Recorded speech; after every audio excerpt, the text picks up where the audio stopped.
मोदी, जिनको गुजरात का कसाई भी कहते हैं, जिन पर अमेरिका में बैन लगा हुआ था, उन पर अमेरिका में मुकदमे भी थे, लेकिन वो तो किस्मत अच्छी थी, वज़ीर आज़म बन गए तो मुकदमे भी ख़त्म हो गए, बैन भी हट गया, और हाउडी मोदी के नाम पे वहाँ पे एक बड़ी तकारीब भी हुई और बड़ा वार्म वेलकम हुआ। लेकिन इसी के बीच में जो है ना, वो मोदी अपना BBC ने एक फिल्म भी चला दी कि मोदी जो है गुजरात के कसाई, मतलब जिसमें साबित हुआ। और साथ ही उन्होंने ये भी कहा कि जो इंग्लैंड के फॉरेन ऑफिस हैं उन्होंने भी कहा। अच्छा, कुछ और इंडिया पाकिस्तान की जो टसल है उसके तो जाने से पहले आप स्क्रीन पर देख रहे हैं एक तस्वीर जिसमें इंडिया के नए चीफ जस्टिस हैं उनकी। अब ये इंडिया के अंदर एक बहुत अहम तब्दीली हुई है। ये तब्दीली इस लिहाज से है कि निचली ज़ातें, जिनको इंडिया में कहा जाता है, इस्लाम में तो कोई ज़ात पात का निज़ाम है ही नहीं, रंग नस्ल की कोई तमीज़ ही नहीं है। हमारे रसूल करीम सल्लल्लाहु अलैहि वसल्लम ने इस सारी जो ऊंच नीच है उसको ख़त्म कर दिया था, सारे बराबर थे। और आपने तो बड़ा सल्लल्लाहु अलैहि वसल्लम ने बड़ा एक वाज़ेह तौर पे कहा था कि हर इंसान जो है वो बराबर पैदा होता है, और ये तो हम लोग हैं जिन्होंने इंसानों को आपस में बांट दिया, तकसीम कर दिया। तो पहली मरतबा जो है ना, बहुत अरसे के बाद एक दलित चीफ जस्टिस आए सुप्रीम कोर्ट में इंडिया की, और उन्होंने वाज़ेह तौर पर इंडिया को एक दिया है कि ये जो 370 है, जिस पर अभी कोई एक जाते जाते एक फ़ैसला तो थोड़ा सा करके गए थे, लेकिन वहाँ पे इलेक्शन अच्छे नहीं हो सके। अभी वो इस मामले को भी लेंगे जिस पे ह्यूमन राइट्स की वॉयलेशन के केसेस उनके पास हैं। अच्छा, इसी तरह से इन्होंने ये भी वाज़ेह किया कि इंडिया ने ये कहा है, मोदी साहब और उनकी जो पूरी की पूरी टीम है वो बार बार ये कहती फिर रही है कि इंडिया में पार्लियामेंट सुप्रीम है और कॉन्स्टिट्यूशन ज़ीरो है। मतलब जो कुछ कॉन्स्टिट्यूशन में लिखा है वो एक तरफ रख दें, पार्लियामेंट सुप्रीम ने, हमने चूँकि मुसलमानों के लिए एक बिल बना दिया, उनके जो कि एक राय के मुताबिक 94 लाख, एक राय के मुताबिक 74 लाख, जो बड़ी प्रॉपर्टीज़ हैं, कोई एक प्रॉपर्टी को 4 मिला लेता है, कोई उसको एक ही मिला लेता है। जैसे मसलन एक मदरसा है, उसके अंदर एक मस्जिद भी है और एक बच्चों का हॉस्टल भी है, तो इसी तरह उनको सबको जो है कोई 3 मिला लेगा, कोई 1 मिला लेगा। कुछ बंदे रह रहे होंगे तो उन जो छोटे छोटे घर या कमरे, उनको भी एक अलग से प्रॉपर्टी मिला लेगा। तो इस तरह इंडिया में किसी राय के मुताबिक 74 लाख, किसी राय के मुताबिक 74 लाख मुसलमानों की प्रॉपर्टीज़ हैं, तमाम उनकी मालियत पे सब मुत्तफिक हैं, जो 7.3 ट्रिलियन है। बड़ी ह्यूज प्रॉपर्टी है, और कहा जाता है कि ये मसीही जायदादों के बाद दूसरे नंबर पर है, जिसको मोदी और उनके जो दस्ते रास्ते हैं योगी आदित्यनाथ, वो हथियाना चाहते हैं,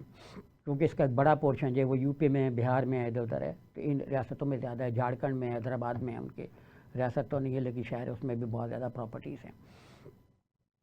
तो इनको हथियाने का प्लान था, लेकिन अब जो आए हैं चीफ जस्टिस, उन्होंने दो टोक अंदाज में कह दिया है कि ये प्लान अब नहीं चलेगा, क्योंकि कॉन्स्टिट्यूशन सुप्रीम है और पार्लियामेंट सुप्रीम नहीं है। क्योंकि जो उनके तुषार मेहता साहब थे प्रोसिक्यूटर जनरल, उन्होंने सुप्रीम कोर्ट के अंदर बार बार ये बयान दिया था कि पार्लियामेंट ने कर दिया, पार्लियामेंट ने कर दिया, पार्लियामेंट ने कर दिया है। लेकिन उन्होंने कहा था कि पार्लियामेंट सुप्रीम नहीं। उन्होंने रेफरेंस दिया है एक पुराने फैसले का, जो 13 मेंबर के सुप्रीम कोर्ट के जिसने एक बड़ा फैसला दिया था, सीकरी उसके चीफ जस्टिस से। उन्होंने ये कहा था कि पार्लियामेंट जो है वो सुप्रीम नहीं है। कॉन्स्टिट्यूशन की जो बेसिक आइडियाज़ है, पार्लियामेंट अगर फ़र्ज़ कीजिए, उन्होंने कहा था कि पार्लियामेंट अगर कोई अमेंडमेंट भी कर देती है, पार्लियामेंट अगर कोई अमेंडमेंट भी कर देती है तो वो वैलिड नहीं होगी अगर वो कॉन्स्टिट्यूशन की बेसिक ढांचे को मुतासिर करती हो। तो ये कैसा बना, एक खातून थी, वो केरला गवर्नमेंट के ख़िलाफ़ गई थी जहाँ कॉन्स्टिट्यूशनल अमेंडमेंट से वो मुतासिर हुई थी। तो उन्होंने कहा था कि ये सुप्रीम कोर्ट ने 4-5 जजों का खिलाफ राय था, लेकिन मेजॉरिटी डिसीजन था। जिन्होंने खिलाफ राय किया था उन्होंने भी कुछ 1-2 बातों से खिलाफ राय किया था, पूरे मजमूई जो केस था उससे खिलाफ राय नहीं किया था। तो उसमें वो ये फैसला दे चुके हैं कि पार्लियामेंट जो है वो सुप्रीम है, और कॉन्स्टिट्यूशन सुप्रीम है, और जो कॉन्स्टिट्यूशन के बेसिक आइडियाज़ हैं उनको किसी कॉन्स्टिट्यूशनल या किसी कानूनी अमेंडमेंट के ज़रिए से तब्दील नहीं किया जा सकता। तो इंडिया के लिए उसके अंदर से भी बुरा वक्त आने वाला है, और उनके जो जुडिशल सिस्टम है उसके लिए भी बुरा वक्त आने वाला है, क्योंकि ट्रोल आर्मी जो है वो उनके पीछे पड़ चुकी होगी। अभी आपने देखा कि पिछले दिनों जो उनकी ट्रोल आर्मी थी वो पीछे बड़े बड़े, जिसको कहते हैं पंजे झाड़ के, जो उनके सेक्रेटरी खारजा हैं मिस्री साहब, मिस्री बेचारे का कसूर यह था कि उन्होंने मुआहदा अनाउंस किया, कि मुआहदे से मतलब जब डोनाल्ड ट्रंप ने कहा कि हमने सीज़ फायर कर लिया है, तो सीज़ फायर पर जब उन्होंने इस पर मामलात को उन्होंने उठाया, तो इसको जब ये बातें उन्होंने की तो इसके ख़िलाफ़ जो है वो इंडिया के अंदर बड़ी ज़बरदस्त बातचीत शुरू हो गई, उनकी ट्रोलिंग शुरू हो गई, था कि उनकी फैमिली के बारे में मैं तो कहना नहीं चाहता, बहुत ही अपना बुरी बुरी बातें लिखी गई। हत्ता कि उन्होंने अपना जो ट्विटर अकाउंट था उसको भी उन्होंने महदूद कर दिया कि सारे ना देख सकें, देखेंगे तो गन गोलेंगे, ना देख सकें, ना कुछ कर सकें, ना मतलब इसके बारे में कोई राय दें, ओपिनियन दें, ना उनके बुराइयाँ होंगी, ना एक्सेस होगा, ना बुराई होगी। अच्छा, अब मोदी साहब ने एक और ये बात फरमाई बीच में कि ये जो मामला है पाकिस्तान के इनिशिएटिव पे हुआ, हमने कुछ नहीं किया। पाकिस्तान ने इनिशिएट किया कि इस पर मुज़ाकरात किए जाएँ, जंग बंद कर दो दुनिया भर में। मोदी ने अपनी तकरीर में एक बयान जारी किया, जंग बंद कर दो, पाकिस्तान दुनिया भर में फिरता रहा। तो दुनिया भर तो मोदी को कहती रही कि भाई तुमने ये क्या किया, तुम सबूत तो लाओ। और किसी एक मुल्क ने मोदी को नहीं कहा कि आप सही कर रहे हैं, सब ने यही कहा कि आप मुज़ाकरात की मेज़ पर आएँ और मुज़ाकरात से मसले हल होंगे, जंग किसी मसले का हल नहीं है। क्योंकि यूरोप देख चुका है कि यूक्रेन में क्या हुआ, जंग ने कौन सा मसला हल कर दिया, अफ़गानिस्तान में क्या हुआ, कौन सा मसला हल कर दिया। अफ़गानिस्तान का जो पहला इशू था वो भी 1988 में मुज़ाकरात की मेज़ पर ही हल हुआ था, जो 79-80 में शुरू हुआ था। तो यूरोपीय यूनियन ने भी मुज़ाकरात पे जोर दिया था, तमाम ममालिक ने मुज़ाकरात पे को जोर दिया था। कोई एक मुल्क ऐसा नहीं था जो मोदी के इस वॉर मॉन्गरिंग और एक जंगजुआना किस्म की जो मेंटालिटी उसके हक में हो। उन्होंने इसके न्यू नॉर्मल तो डिक्लेयर किया, लेकिन ये न्यू नॉर्मल जो है अभी तक उनके हवाई अड्डे बंद हैं, उनके लिए अच्छा नॉर्मल नहीं है। उनकी बातों से ये लगा कि उन्होंने कहते ट्रंप का नाम तो नहीं लिया, लेकिन उनकी बातों से लगा कि पाकिस्तान ने डोनाल्ड ट्रंप से इल्तिजा की कि इसको बंद कर दो। लेकिन डोनाल्ड ट्रंप ने एक्चुअली, हमने पिछली भी एक उसमें ये बात की थी कि डोनाल्ड ट्रंप इसलिए बीच में नहीं आए कि उनको इंडिया से कोई हमदर्दी है या पाकिस्तान से कोई हमदर्दी है। उनको ये नज़र आ रहा था कि ख़ित्ते में अगर एटमी जंग हुई तो जैसा कि पाकिस्तान के पास भी छोटे बम हैं, एटम बम इंडिया के पास भी हैं, और ख़ुद इंडियन मीडिया भी ये प्रोपेगेंडा कर रहा है कि मीडिया की बात करो, गवर्नमेंट की नहीं कर रहा। गवर्नमेंट ने इसको इंडियन के डिनाई किया है कि जो मिसाइल मारे गए हैं वो एटॉमिक वेपन्स रखते थे या कुछ था जिससे रावलपिंडी में जो हुआ। और ख़ुद उनका एक जो बड़ी अन अकेडमी टाइप अकेडमियों के बच्चों को पढ़ाता है, उसने ये कहा है कि पाकिस्तान के जो नूर खान बेस है वहाँ से ताबकारी असरात निकल रहे हैं, और नासा ने भी कह दिया, फलाना ने भी कह दिया, उन्होंने इनका भी रेफरेंस दिया है। और साथ ही बीच में टपक पड़े हैं अपना उनका जो एक प्रिंट मीडिया है, वो दी प्रिंट के नाम से एक डिजिटल मीडिया वो टपक पड़ा है।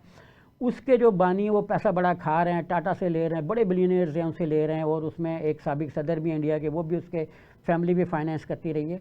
तो डी प्रिंट ने साथ ही ये छाप दिया कि ये जो पहलगाम इंसिडेंट है, पहलगाम का जो सानिया है, इसके पीछे एक कंपनी है BSI जो अमेरिका में अमेरिकन बेस्ड है, और एक उबैदुल्ला सैयद साहब उसके ओनर है, जिनको 2020 में इस बात पर अमेरिका के अंदर सज़ा हुई थी कि उन्होंने एक्सपोर्ट का लाइसेंस लिए बगैर कुछ कंप्यूटर जो पाकिस्तान एक्सपोर्ट कर दिए थे। 2006 से 2018 तक जब ये केस सामने आया था तो टोटल जो एक्सपोर्ट अमेरिका से पाकिस्तान की तरफ हुई थी मुख्तलिफ इदारों को, वो थी अपना $2,37,000 की एक, और 16,000 या 12,000 डॉलर की एक। मतलब उन्होंने कोई तकरीबन 13 सालों में ये कोई $1.5 लाख की एक्सपोर्ट की थी पाकिस्तान, जो उनके नज़दीक कोई बहुत ही ह्यूज एक्सपोर्ट था, और बड़ी वायलेशन हो गई थी। इस पर US जो जज थे रोलैंड, उन्होंने भी कोई मेरा ख्याल है 1 साल की उनको सज़ा दी थी, वो भी इस बात पे कि उन्होंने अमेरिकन गवर्नमेंट से लाइसेंस क्यों नहीं लिया, बताया क्यों नहीं। तो उसको वो सारा कर रहे हैं कि चूँकि ये जो उन्होंने इसी कंपनी ने BSI ने इमेजेस हासिल किए अपना पहलगाम के, और वो पाकिस्तान के किसी इदारे को भेज दिए, और अपनी खबर के आखिर में कह रहे हैं कि इसकी कोई तस्दीक नहीं हुई। अपनी ही खबर के आखिर में कह रहे हैं कि इसकी कोई तस्दीक नहीं हुई। मैं इसका जिक्र यहाँ पे इसलिए करना चाह रहा हूँ कि इंडिया का जो गोदी मीडिया टाइप मीडिया है, और बहुत बड़े पैमाने पे उनका जो ट्रोल आर्मी भी पीछे बैठी हुई है, उसके बाद जो मेन स्ट्रीम के अलावा उनके व्लॉगर्स भी काफ़ी सारे आजकल बड़े एक्टिव हुए हैं, क्योंकि उनको हुकूमत की तरफ से इंडियन गवर्नमेंट ने काफ़ी पैसे पूछे लगाए हुए हैं। तो इसलिए मतलब प्रिंट जिसके पीछे बिलियनियर्स हैं 3-4, इन्फोसिस भी है जिसके बड़े ताल्लुकात हैं नरेंद्र मोदी के साथ, और वो केसों में फंसे निकले, और ब्रिटेन में भी उनका कारोबार है, उनके बड़े ताल्लुकात हैं। जो UK के साबिक हिंदू निजाद प्राइम मिनिस्टर हैं ऋषि सुनक साहब, उनके साथ। तो मतलब ये पूरा रैकेट था जो जिसमें सारा उनका बिलियनियर्स इन्वॉल्व हैं। वो ये प्रोपेगेंडा करना चाह रहे हैं कि पहलगाम के जो इमेजेस हैं वो सेल किए गए। भाई पहलगाम के जो टेररिस्ट हैं वो तो आपके मुल्क में फिर हैं, मतलब इंडिया में कहीं होंगे ना किसी जगह पे, वो किसी और जगह कर देंगे तो हमारे ऊपर कैसे कह सकते हैं। हमारी तरफ से ना कोई गया ना आया, और इंडिया ने ये कहा, मोदी ने अपनी तकरीर में, कि हमने सुलह सफाई की, मतलब सीज़ फायर किया, जो पक्का नहीं है, आर्जी है। ये सीज़ फायर है सिर्फ इस वजह से कि इस पर काफ़ी सारे ममालिक ने और मुख्तलिफ लोगों ने बीच में इंटरवीन किया। लेकिन अगर आप देखें तो डोनाल्ड ट्रंप की जो टीम है वो नूर खान बेस पर हमले से बहुत पहले, मतलब 6 और 7 मई के दरमियानी शब को जब बिलियन अटैक्स शुरू हुए तो उस सिविलियन टारगेट्स पर, तो उसके फ़ौरन बाद जो है ना उन्होंने राब्ते शुरू कर दिए थे, क्योंकि उनको ये पता था, मैंने पिछले में भी जिक्र किया, कि 12.5 करोड़ लोग इस एटमी जंग में मारे जा सकते हैं इंडिया की साइड के, और हमारे साइड के भी कुछ ना कुछ जाएंगे जान से।